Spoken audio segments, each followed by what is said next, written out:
Still unconscious, Mr. Tolliver slumped heavily in a shoddy old chair. His hands were bound with rope, his feet tied with some loose string. The kids huddled in a circle, discussing their plan. One thing was certain, they couldn't just let Mr. Tolliver go. Oh, is the next game... Do they still run... like... Is that right that they still use Kickstarter for that? Like, do they not make money off of their previous 2 games? How does that work? They needed to know what he was doing in Luca's house. After some deliberation, it was decided. They'd run the classic good cop, hard cop. They'd run the classic good cop, hard cop interrogation. Yeah, that's what I was thinking. I didn't know that's what Kickstarter was used for, but then I guess it's being used in that way for things now.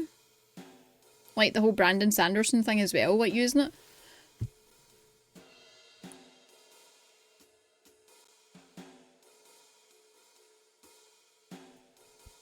Excuse me. Rollo brandished a steely gaze. I've got this. Read about it 100 times. Well, I mean, you were the one that tackled him, so...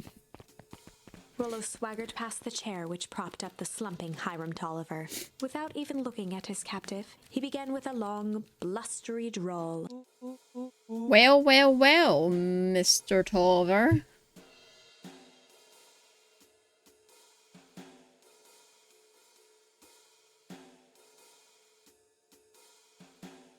Nope, I thought I was going to sneeze again, but I'm not. It's a good way to raise money without having to commit yourself to corporate investments or big publishers. That's true. A platform takes a percentage regardless. That's fair. I just don't know. I guess I don't use Kickstarter very often, so I don't really know, to be fair. Mr. Tolliver remained motionless. Rollo spun around to face him.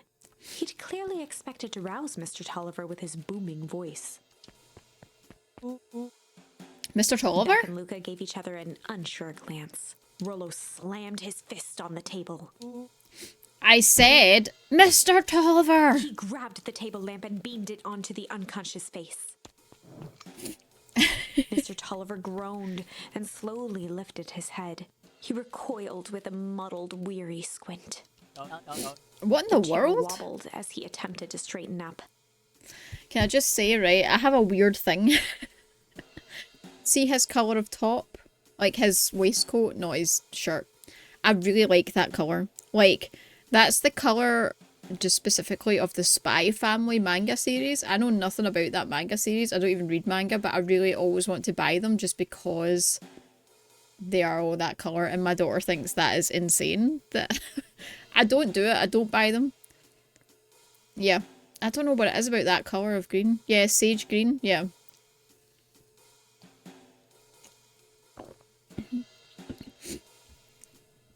It stares at my jumper. Yeah, it's this colour of the Spy Family graphic novels, and it always makes me want to buy them. I don't know, I just find it a really... It's pleasant to my eyes. You're still wearing it as well. You should read it. I'm very new to manga, and I just don't know how much I'm up for it. Fuck. Good thing I only have black things. You like racing car green? Of course you do. Ah, of course you do. Also, he will. But anyway, I digress. It just reminded me very much of that. I don't even own anything in that colour or have that colour. I just, every time I see it, I'm like, I really like that. I've read other mangas. I've read the first of 3. I've read 3 different authors. 3 different mangas. I just don't know if it's for me. Who's there? Mr. Tolliver could only make out rough shapes through the glaring light. With a gruff tone, Rollo hoped to both conceal his voice and intimidate. Those colour cupboards? Wow. Well, I approve. I'll be asking the questions here, punk. Now hold on, let's just calm down. Oh, I am Cam. Cam is a carrot and dirt. Wait, carrots or Cam? As for you, looks like you're The doubtful sweating. expression on Beck and Luca's faces transformed into awe. We can do this my way, or... Well, let's just say I've never needed another way. Rollo, hitting his stride, was now channeling every detective trope his memory could recall. He slammed the table again. What age are these kids? Like 12? Now dance! What? I don't Mr. even... Tolliver's voice became desperate. He was nearly in tears. Oh my god, this poor guy. You've tied me down. How on earth could I dance? Dance with your mouth, punk. Spill the beans. What are you doing poking around this house? I'm here to help Juniper. To make sure everything's ready. Oh, so you're in cahoots with Gran? Gran? Mr. Tolliver was in a daze, now more confused than ever. Gonna help her blow up the festival, eh? Blow up the festival? Good He shook lord. his head, feeling more and more dizzy. No, you've got it all wrong. Where is she? She's headed to the source? Source? What's the source? It's His where voice faded to a whisper. the town began. Where it all began. What is Operation With Sparkplug? that, Mr. Tolliver passed out cold. Oh god. Rollo swung around with a repentant grimace. Damn, Rollo. I think you went a little too hard on him. What did he say about the source? It's where the town began? We need more information. Yeah, but we better not push Mr. Tolliver any further.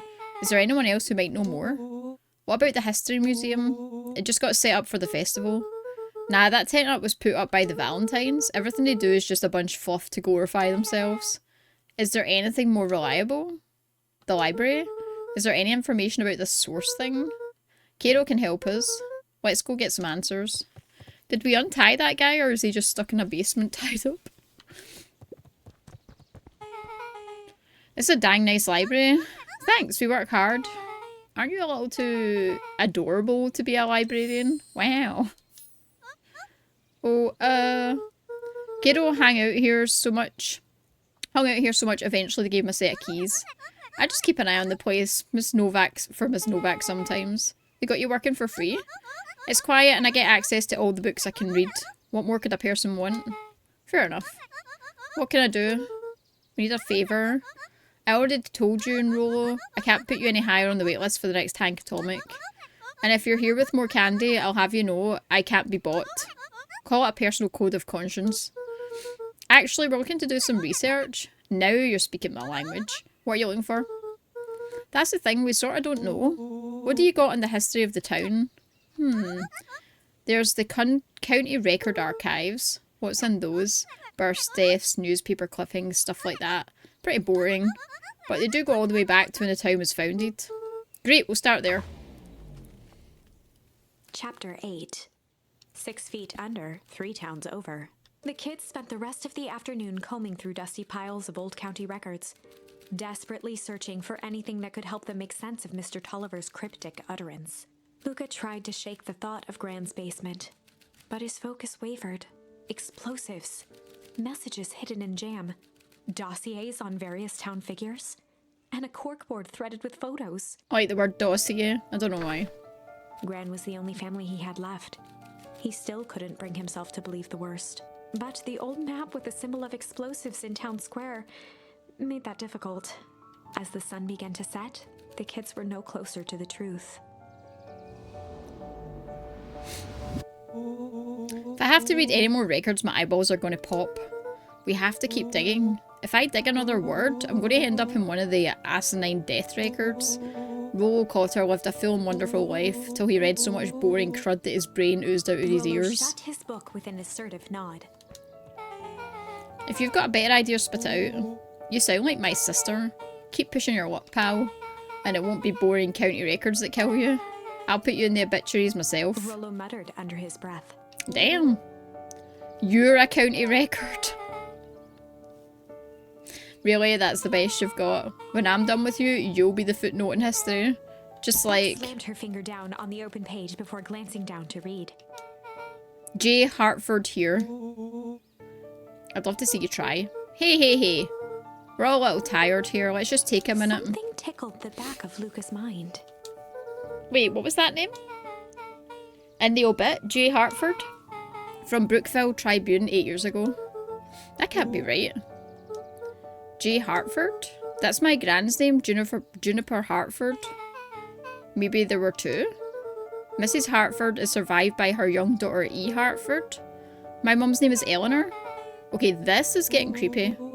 If your gran is 6 feet under, 3 towns over, then who am I living with? The question hung in the air. It is zombies, Asna was right. Alright gang, I gotta close up for the night. Rubbed her eye. How late is it? Almost 10. Oh crap, Pa's gonna kill me. I gotta go. Yeah, my parents will be worried sick. Okay, let's meet up as early as we can at the festival tomorrow. What are you going to do about your unconscious man in your basement? I'll think of something. I'd be more worried about going back to the house with his gran. Would you not be? I'd be like, I'll stay with a friend tonight, thanks. If he was lucky, Gran, or whoever it was, hadn't gotten back yet. And of course, there was Mr. Tolliver tied up and unconscious in the basement. Dealing with him would be the first order of business. Luca shook out his arms to calm his nerves before entering. He's not going to be there. Oh, there's Gran there. He held perfectly still, tempering his breath, and listened closely. She was asleep. His only hope was that she hadn't found Mr. Tolliver before dozing off. Mm-hmm.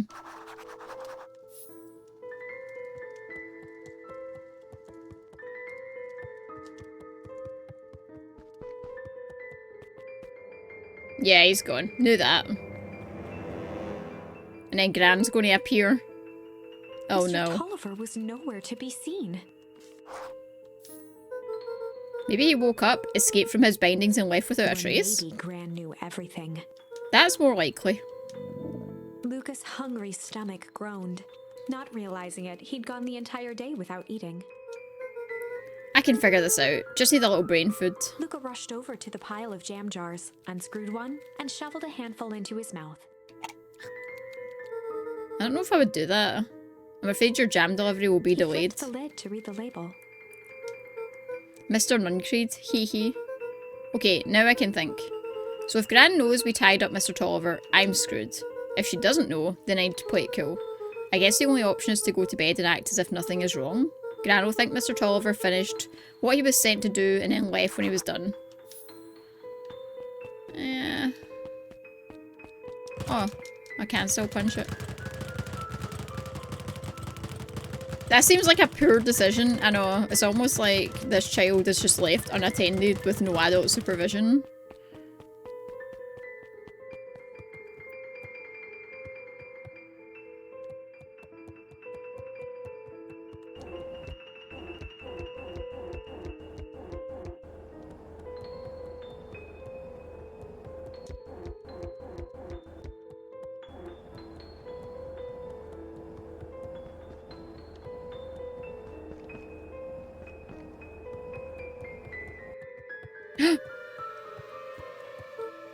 Gran? Okay, stick to the plan. Go to bed, play it cool.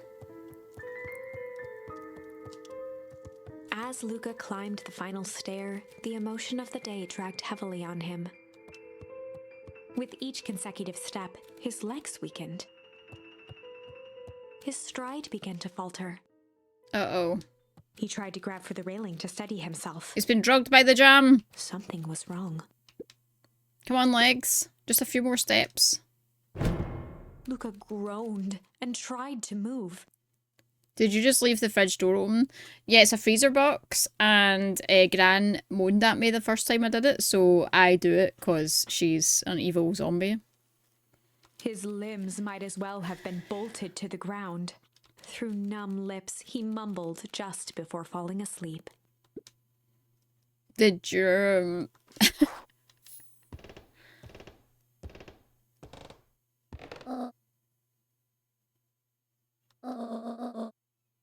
What did you get yourself into?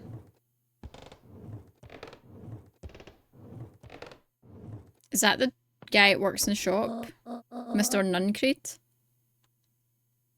Or something? Why would you lie him face down? That's so dangerous. Chapter 9. A speech to end all speeches. Luca awoke to find himself face down in bed. He moaned into his pillow. Why would Gran drug him? I mean, to be fair, you snuck into a basement that was hidden and just ate jam that you don't know what was in it. She didn't drug you. She didn't give you the jam. She never told you to eat the jam. I feel like this was your own misgivings here. Or rather, why was she trying to drug Mr. Nuncreed? Yeah, more likely, you know? Shaking the questions from his woozy head, Luca snapped back to the matter at hand. If anything, she tried everything to keep you away from the poison jam. By hiding it. Freaking kids, man. Is there anything else in here I've just not, like, thingied either? No. Okay.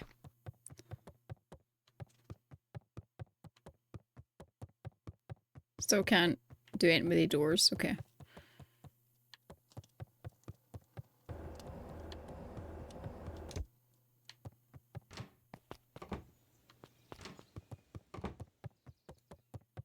I'm just checking around to make sure I'm not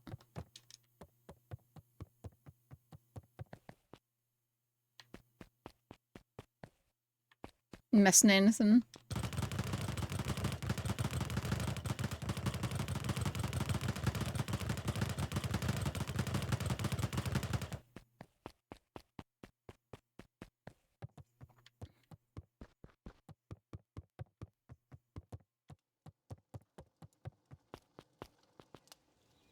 Okay.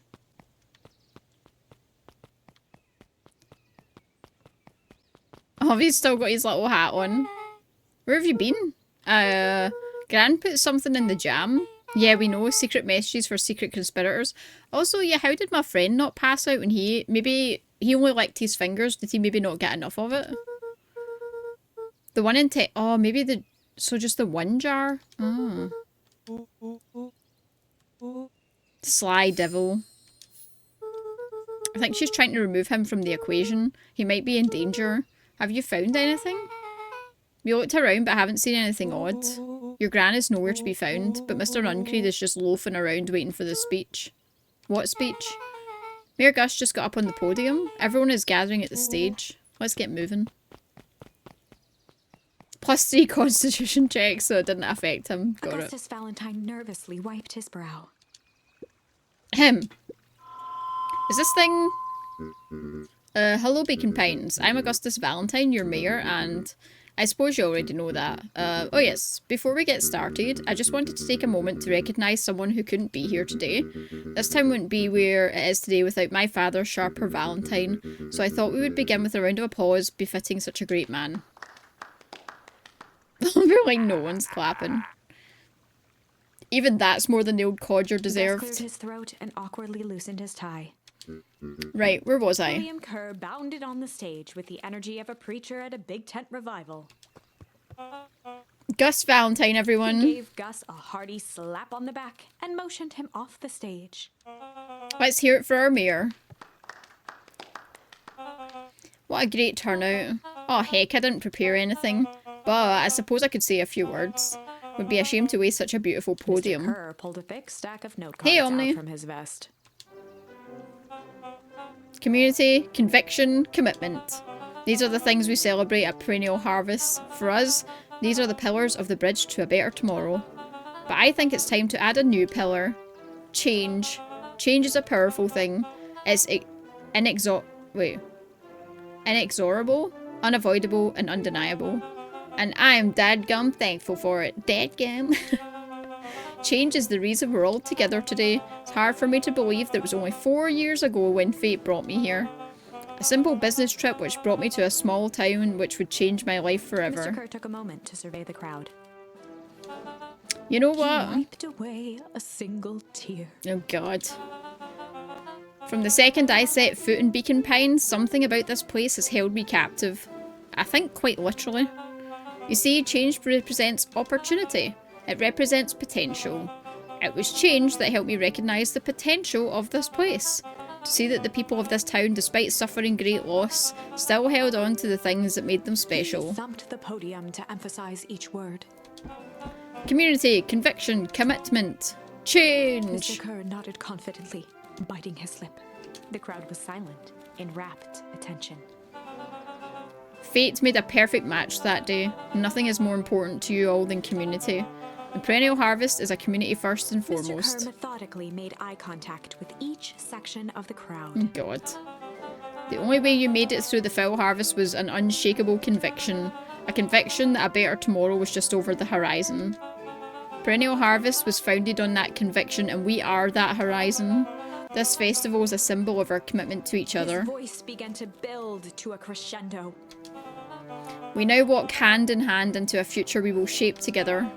And that is what change is all about. Grabbing the future by the scruff of the neck and making things happen.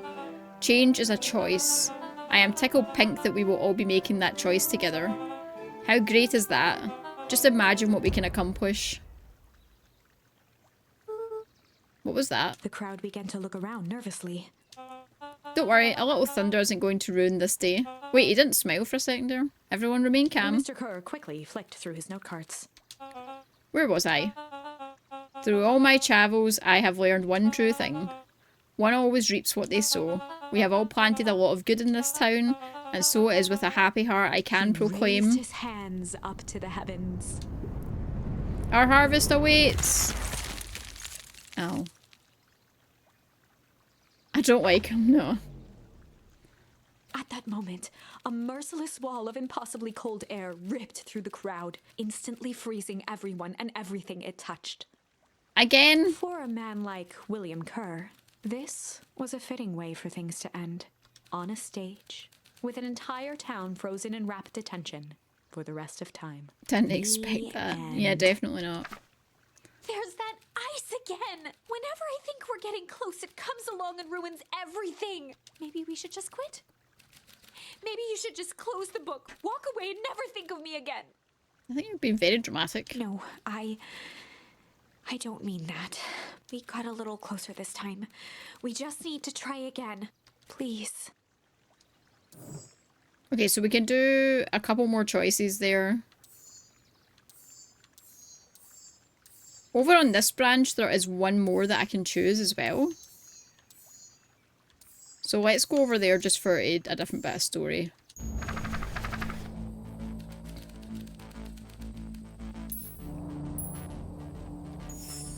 Luca drew himself up and decided to take the only option they had left.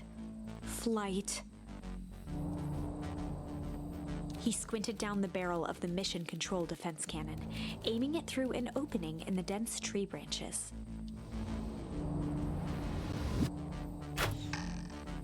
He looked up with surprise as it struck true and taut. Wow, I can't believe that worked. Hey, Mr. Kerr. We'd love to hear your thoughts, but I'm afraid we have places to be. Come on, Iggy. See ya, jerks.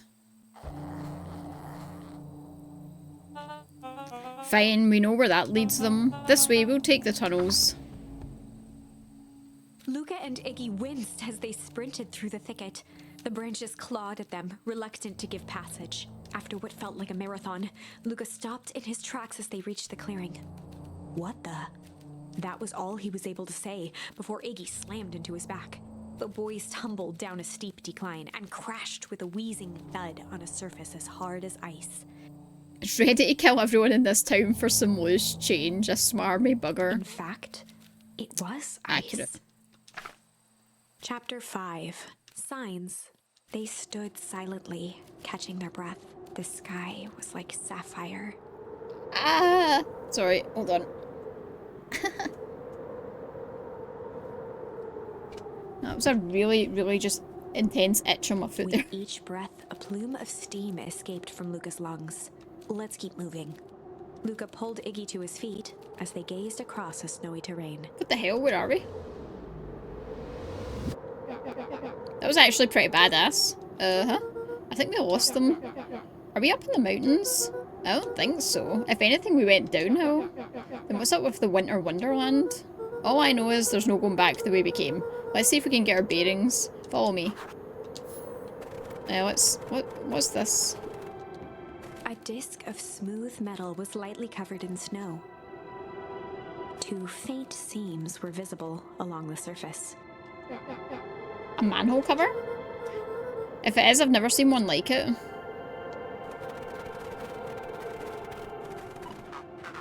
Look, are you there? Luca had almost forgotten the walkie-talkie he was carrying. Is that Bozo Care? I hope nothing bad has happened to you out in those Luca woods. looked at Iggy with hesitation. No need to be With a rude. resigned sigh, Luca responded. It seems like the only dangerous thing in the woods is you. He speaks, the young man of the hour. Now, how in tarnation did you end up with one of our radios? Just lucky, I guess. Boy, howdy. You Van Horns are full of surprises, aren't you? You knew my parents? I never had the honour of meeting your father, but your mum sure was a handful. Luca winced, shoving the walkie-talkie back into his pocket. We gotta keep moving.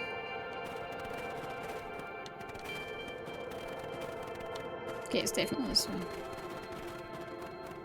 Oh, I can't go this way at all. Okay, we're going down the way again.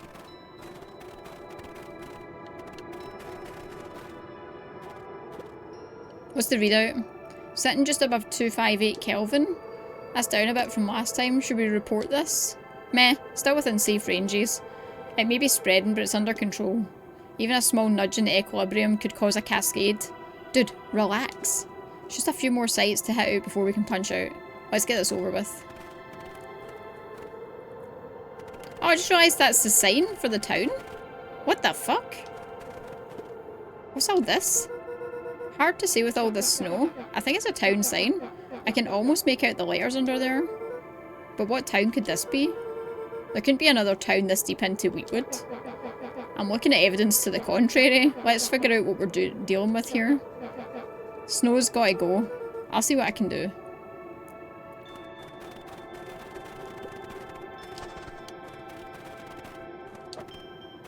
Oh, okay. I knew it was that.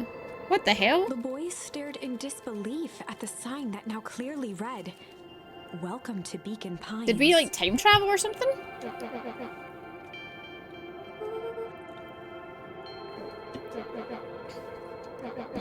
We ran away from town. How did we get back? I guess we got turned around. But where did the snow come from? It's been colder than normal lately. There's a big difference between sweater weather and this Arctic hellscape. The puddle we fought at before, it was cold too. Maybe all of it leads to one source. You think it's related? What the hell is going on? We're going to get you some answers. Let's keep moving.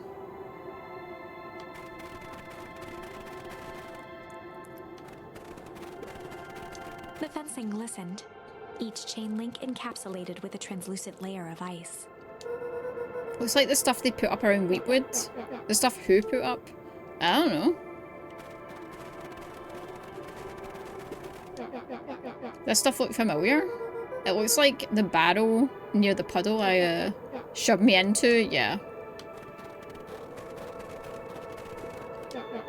It's all frozen. Looking down at the frozen stream, Luca could faintly see a school of minnows encased in the ice. Whatever happened here, it happened fast. The fish didn't even have time to run. Or, you know, swim, run. The crunching of footsteps trailing Luca went hush. He looked back to see Iggy's face twisted with confusion. Everyone's gone. What? There's nothing here but snow? There must be an explanation. We have to keep looking. You can look all you want. I quit. We have to keep going. You don't get it, do you? This isn't one of your pathetic Hank Atomic stories. We aren't going to save the day. We aren't even going to save ourselves. My face is mangled. The town is destroyed and everyone we've ever known is gone. We don't know that. You can't just quit. Do whatever you want. I'm done. It's going to be okay. Is it though? Luca peered upward at the darkening sky. He let out a long, foggy breath. Faintly, Iggy began to cry. Seeing Iggy in such a pathetic state gave Luca a sense of compassion, and more than a little guilt. It is getting pretty late, I think. Probably not a great idea to stumble around in the dark. Luca allowed himself to collapse next to Iggy. Let's just rest for a The bit. boys huddled together for warmth and comfort. If not for exhaustion, their minds would be racing, trying to make sense of the events of the day. As it was, all they had energy for was to sit in silence, numb. I don't think sitting out in the snow is going to be a good idea. The way the snow covered everything over, it's kind of calming. Yeah. I haven't had time to say it, but thanks. Huh? For getting us away from those creeps. I sort of froze up back there. I should be the one apologising? This all happened because I lost my temper. Nah, that's bull hockey. First of all, you didn't know what that gunk would do. You didn't, right? Of course not. And second, stop with this baloney about losing your temper. But I did. Iggy motioned sarcastically to his half-deformed face. Obviously. But that's exactly what you should have done. Huh? I was being a horse's ass. You were supposed to be a horse's ass in response. That's how it works. I'm having a hard time following. You wanted me to fight you? Of course. Geez, you goody-goody types take forever to understand this very basic point. Why would you go around saying cruel things just trying to get into a fight? He shrugged. Something to do. You're an asshole because you're bored? Sometimes I just feel empty. You wouldn't understand. You and Rolo are always having a blast together, laughing and calling that dinky little treehouse mission Iggy control. now wept openly. Perfect little Luca Van Horn, with his perfect little life. My life is not perfect. Everybody in town likes you. Not everybody. Hell, that new girl hasn't even unpacked yet and even she likes you. You have Tish. He wiped his nose with his sleeve. I love Tish. Tish is great. But she ain't exactly the world's greatest conversationalist, you know? Luca gave a warm chuckle. I get that Iggy impression. cleared his throat as he wiped his eyes. Huh, it must be raining out here. Definitely. Iggy arched into a wide yawn. We should probably try and get some sleep. Yeah. Let's stay low for now. Tomorrow we'll get to the bottom of all Luca's this. eyelids began to slowly drift shut. Minus 17. Yeah, so they're going to die in their sleep, right? I always did want to see the inside of your dinky little treehouse. What do you think? Not bad. I'll give you the full tour when we get back. You know what? That's all Luca could whisper before succumbing to sleep. Iggy snuggled in some more. When it comes to worst days of my entire life, this one wasn't half bad. The house smelled of warm bread. Luca was playing with toy blocks on the living room rug. He looked up to see his parents on the couch. His mother held his father's head in her lap. She idly stroked his hair while humming a song. A voice behind Luca spoke. "This is how you remember them, huh?" Luca turned to see his own face. The doppelganger from his dreams, still clad in a yellow hazmat suit, still carrying a look of disdain behind empty eyes. "Aww, look at this perfectly cozy scene. You know it wasn't really like this." The figure picked up a toy block and inspected it. "It's amazing the facades that one can build given the right materials. Not that I blame us. These are a child's memories, all warm and fuzzy. You don't remember, do you?" Luca snatched the block from the figure's yellow-gloved hand. "Remember what?" The doppelganger pointed to the couch. "The last day we saw him alive." Cornbread, is that gluten-free? I think, who's that person that would know? You should ask, Google. The day he chose to abandon us. Luca turned to look at his father, still lounging on the couch. "That's not true. He didn't abandon us." The doppelganger waved his hand dismissively. "Everything is true here. It's just a matter of what we choose to see. Let me show you." The world flickered and pulsed. Luca was sitting next to his bed, listening to his heartbeat with one of his dad's stethoscopes. The doppelganger limped into the room. Now, we both know that's not how this went." He grabbed Luca's hand and guided the stethoscope to the floor. Luca heard muffled shouting, brought close by the stethoscope. It was his parents, fighting. "Do you remember what we did next?" Luca gave a slow nod and crept down the hall to peek through the banister. He could see the outline of his mother at the bottom of the stairs. "Damn it, Walt. We can't afford to get involved in this." She was scared. His father stepped forward. "What am I supposed to do? Just watch? There's a sickness in this town, and we both know who's behind it. I swore an oath to help people. I won't turn my back on them. Luca's mother grabbed Walt. She was crying, pleading. I can't lose you. Walt calmly removed Eleanor's hand from his shoulder. What's right is right, and what's wrong is wrong. I could never live with myself if I let Sharper get away with this. Eleanor raised her voice. Spare me your bullshit platitudes. What about our son? Luca flinched, dropping the stethoscope down the stairs. Walt turned with a panicked smile. Luca, is that you, buddy? With tears in his eyes, Luca descended the stairs. Mom? Dad? What's going on? Walt dropped to a knee to meet Luca eye to eye. Nothing, buckaroo. Your mom and I just got a little overexcited is all. Luca placed the stethoscope against his father's chest. His heart was racing. It sounded like you were going somewhere? Walt gently removed the device from Luca's ears. Listen to me, Luca. I have some business to take care of. I'll be back in time to tuck you in. Luca hugged his father tightly. Promise? Walt stood up and walked to the door. He glanced over his shoulder. I promise. With a wink and a grin, he put on his hat and strode out into the evening sun. Oh, there's someone here. A figure approached soundlessly from the foggy snowfall. It stood above them, lingering in contemplation. Slowly raising one hand above Iggy, it snapped out 2 brisk raps on his head. From a deep slumber, Iggy sprang up defensively. We survived, apparently. Get your hands off me. Whether it was the calming presence or the recognition that he was not in danger, Iggy felt his clenched fists lower. Just what do you think you're doing? Luca looked up, gradually remembering his whereabouts. The figure exhaled a cloud of warm vapor. You two certainly have caused a lot of commotion. What's that supposed to mean? Take it easy, Iggy. We were asleep minding our own business. You're the one running around knocking on people's heads. Sorry if I hurt you, Iggy. You didn't hurt nobody. Anybody. Huh? Oh, I see. Oh, you think you're better than me? When it came to complete strangers, Iggy had trouble cobbling together an insult. Big-hatted, scarfy-necked furball. Okay, let's lower the temperature a bit here. Interesting choice of words. I mean, let's all just calm down. Who are you? A friend. An observer. A hitchhiker on the infinite expanse of possibility. Great, how about a name? If you must call me something, you can call me... Wait, if you must call me something, you can call me Nat. Iggy huffed with gratification. How about you make like a gnat and buzz off? Very well. Nat began to turn away indifferently. Wait, do you live here? You might say that. So you know where we are? You might also say that. Look, pal, we just want to find a safe way out here. You gonna help us or not? Before knowing how to leave, one must know where they are.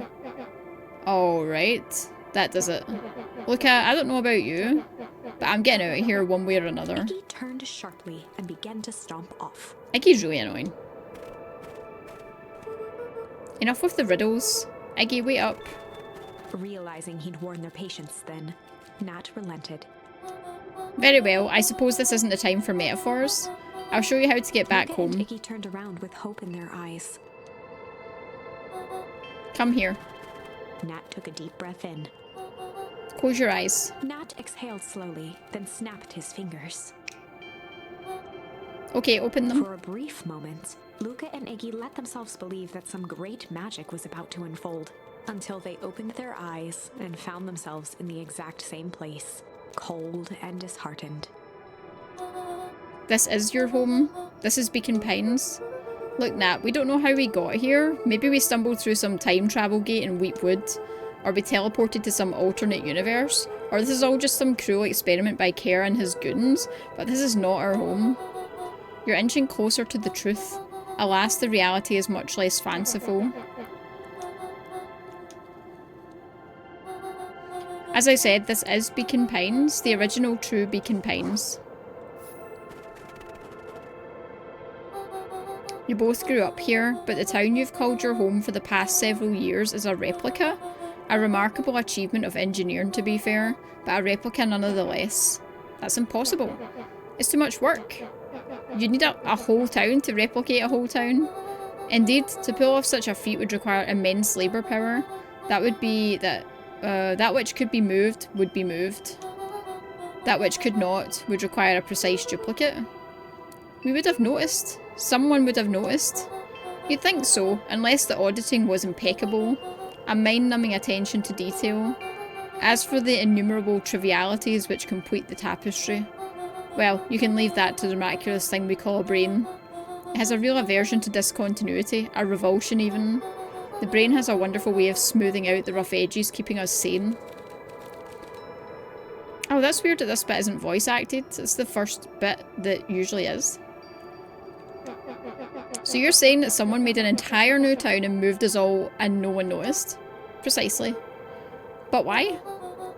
Why is the one question that can never be answered with certainty? The best one can do is to uncover. Nat narrowed his eyes, furrowed his brow, and uttered, The source. Why'd you say the source like that? Why indeed? Luca began to laugh uncomfortably. It's all ridiculous. There's no way they could. Down at his feet, his eyes started back and forth in contemplation. With a sudden pain, a thought struck him. If this really is home. He sprinted off into the pale distance. As Iggy turned to follow, Nat called out, Iggy, it's not too late to turn back. Simply head west through Wheatwood.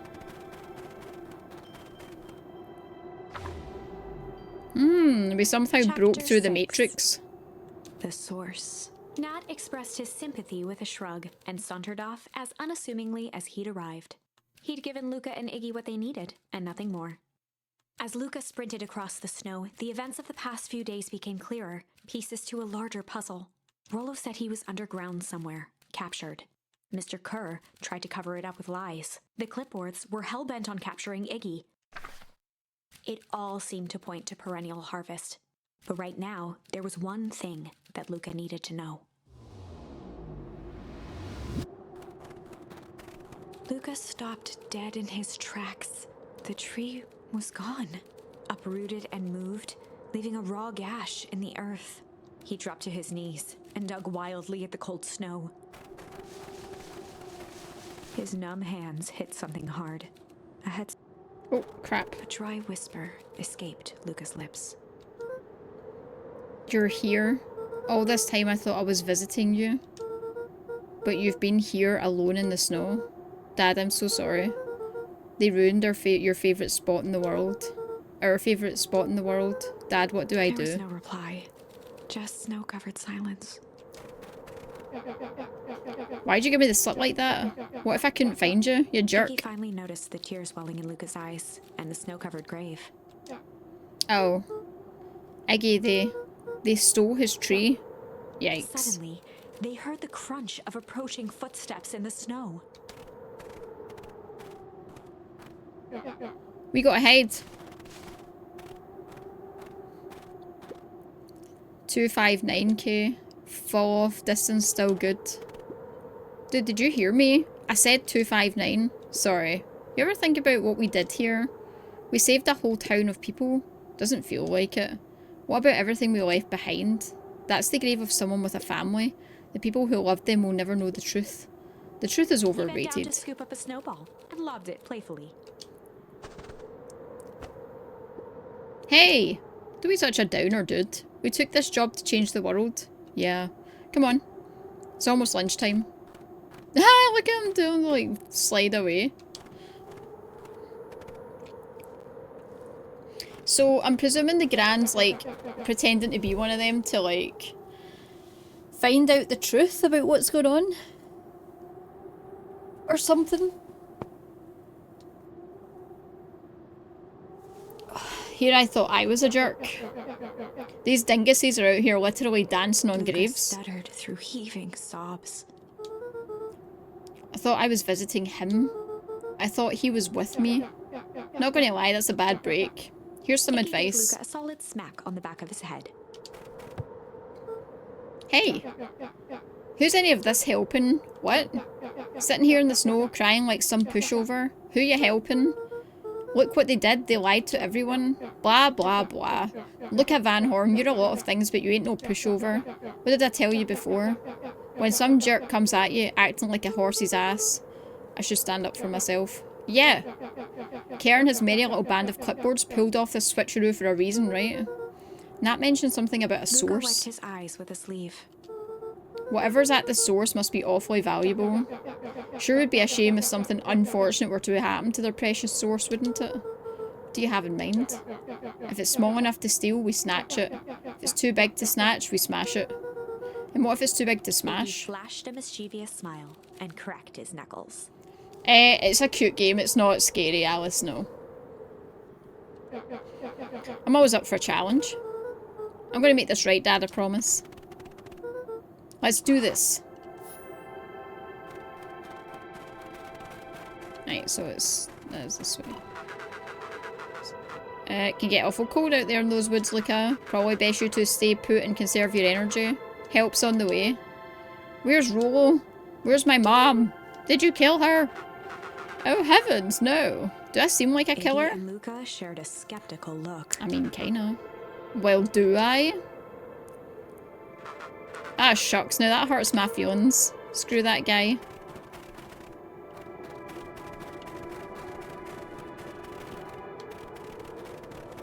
Can't go that way, can I? No.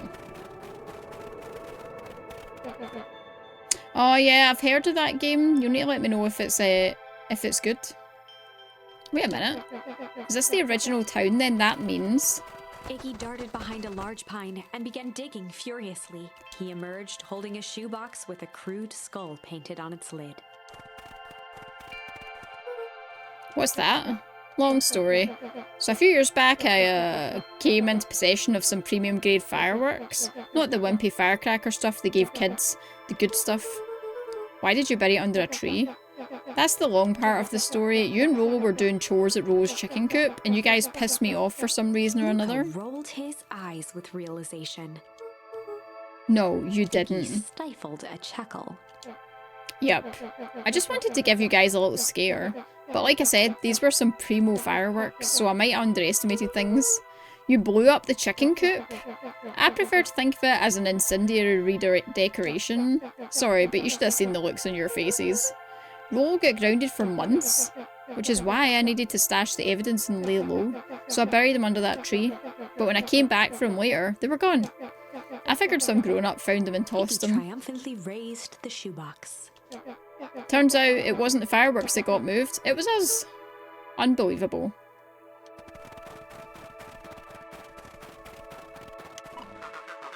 Do you think this is a game? Newsflash, boyo, you're not a hero. You're a little brat who's in way over your head. A hero's just someone who refuses to give up. Comics these days are rotten kids' brains. Everyone thinks they're a spaceman superhero. I was always partial to Hank Atomic myself. Is that so? Do you really think you have a chance against us? You have no idea how powerful we are. Prepare for blast off, loser.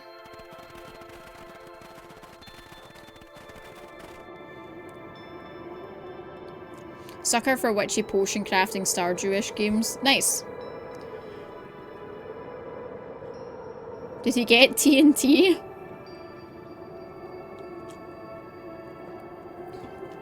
I have no idea. Luca and Iggy inched up to the edge of the hole with bewilderment in their eyes. Arctic air breathed out of the cavern in heaving gusts. Echo! Echo! Echo! Echo! Echo! Whoa. I can see why they wanted to move us all out of town now. But why would they dig a giant hole? I think this is it.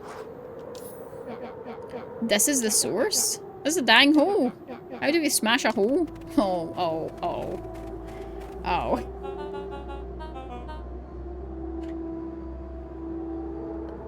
That's an adult humor joke. Mm-hmm.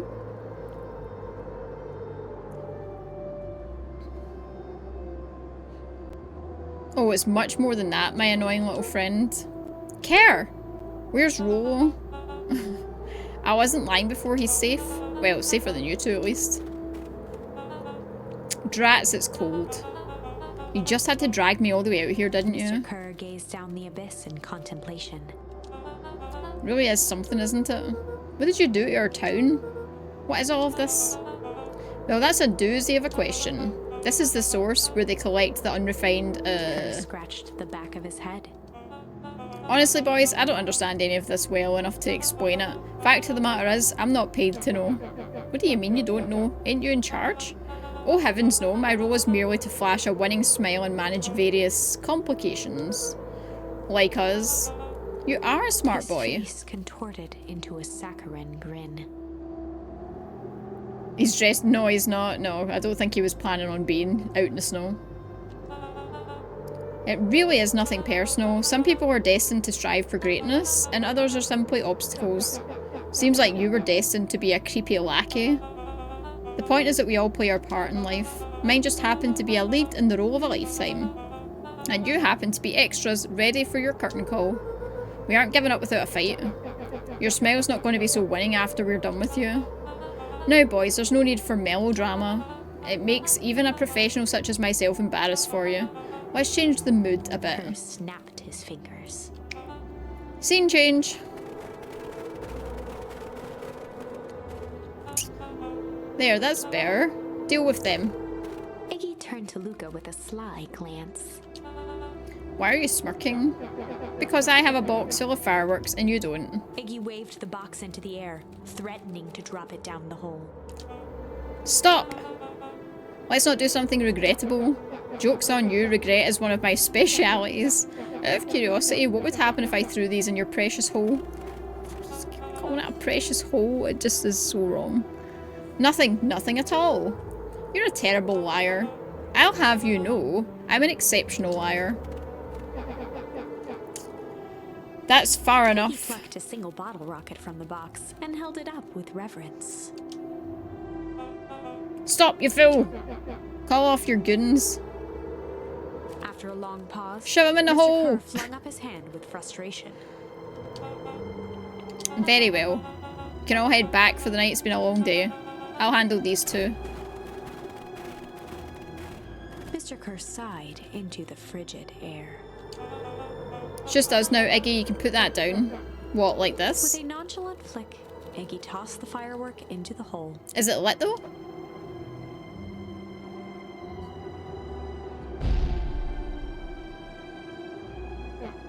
Ooh. Whoa. With a growl, Kerr leapt at Iggy, crashing through Luca. Damn. Oh. Iggy tried to twist away, but in the struggle they both tumbled over the side. Luca dove forward, bracing Iggy's hand just before it slipped. His grip was made precarious by the cold, wet snow. He could see Kerr further down, clinging to Iggy's coat. You reckless child, what have you done? Luca, listen to me. Hold on tight and use the walkie-talkie to call them back. How, what channel do I use? It doesn't make a damn difference, they're always listening. If you do that, the clipboards will just haul us up and snag us both. The only way you get out of this is if Kerr's out of the picture. Let us go and save yourself. If you let us go, we both die. I don't want to die, but seeing the look on your face almost makes it worth it. Mr. Kerr, you've had a long life. Why don't you actually do something selfless and just let go? Mr. Kerr gasped with insult. Long life? I'll have you know I can still play 25. Okay. You should have heard me sing the part of Phileas With a Young. wild look in his eye, Mr. Kerr began to hum a proud melody. Okay, yeah, now it's not the time for your singing. Can you believe this guy? Luca's hand began to cramp. His voice began to crack. Kerr, just let go. No can do. If you want to save your friend, you'll have to save me too. Look at me. It's okay. Luca felt Iggy loosen his grasp. You aren't going to kill your friend like that, are you? Every muscle in Luca's body burned. I'm not his friend. Yes, you are. Nah, I'm just a no-good bully. Like you, Kerr. Iggy, no. Luca felt his hand slipping. And I told you what you need to do with bullies. I can't. It's your only way out of this mess. Two birds with one stone. It makes sense for us to fall together. Wackadoos travel in packs. Calm settled over Iggy's face. Look how let me do Iggy's this. voice was colder than the bitter air billowing from the chasm. Let me do the right thing for once.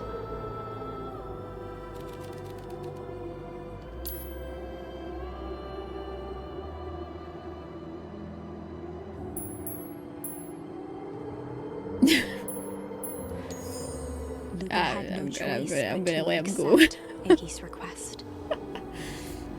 I just want to see what happens. We can always go back. Luca watched a teardrop sail down into the howling void. As his fingers slowly gave up, he met eyes with Iggy. Good. Got all Frostpunk in here all of a sudden. The two silhouettes were swallowed by darkness.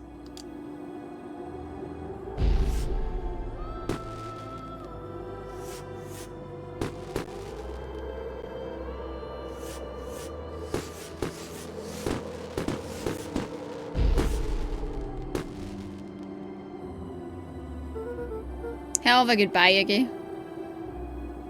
But the hole's still there. You should really step back. What? Quickly. Oh. Oh. Curious. Huh, but of course. Those fireworks of Iddies must have been just the right amount of energy. We should get out of here before perennial harvest arrives. Not until you tell me what just happened. Your friend's sacrifice just saved this town, for a little while anyway. How? Tempus liquamine is a peculiar substance. It can change the relationship between matter and time itself, but doing so requires unfathomable energy. In a closed system, that energy can only come from its surroundings. A useful side product of this property being, by adding precisely the correct amount of energy to it, one can create a cryogenic cascade. So the gunk makes things cold and the fireworks made the hole freeze over. That's one way of putting it, yes. As dumb luck would have it, the fireworks weren't strong enough to generate a runaway reaction. I shudder to think what would have happened in that case. We have some idea what that would look like. It'll take them a good while to safely break through and access the source again. If you know all this, why haven't you been helping? I have been, in my way. Each one of us has our role to play. Iggy's role, it turns out, was to buy us precious time. Mine has been to observe and wait. Wait for what? You! Why me? What's my role? A fierce twinkle flashed in Nat's eyes. Luca Van Horn, you are going to save the world. With a chuckle, Nat turned and walked west. Dumbfounded, Luca followed behind him, trudging through the snow. Every step taking him further away from everyone and everything he knew, and closer to destiny. To be continued in Beacon Pines, Pines Harder. Pines Harder? Revenge served cold. Second time's a charm? Wait, that's it? This ends with a crummy cliffhanger just when it was getting good? Hey, Panzer.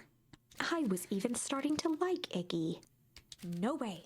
I refuse to be associated with some never-ending parade of sequels. Let's go back and find something more definitive. Okay. So I'm going to do this but refuse to drop him in and see what happens. The world turns to ash.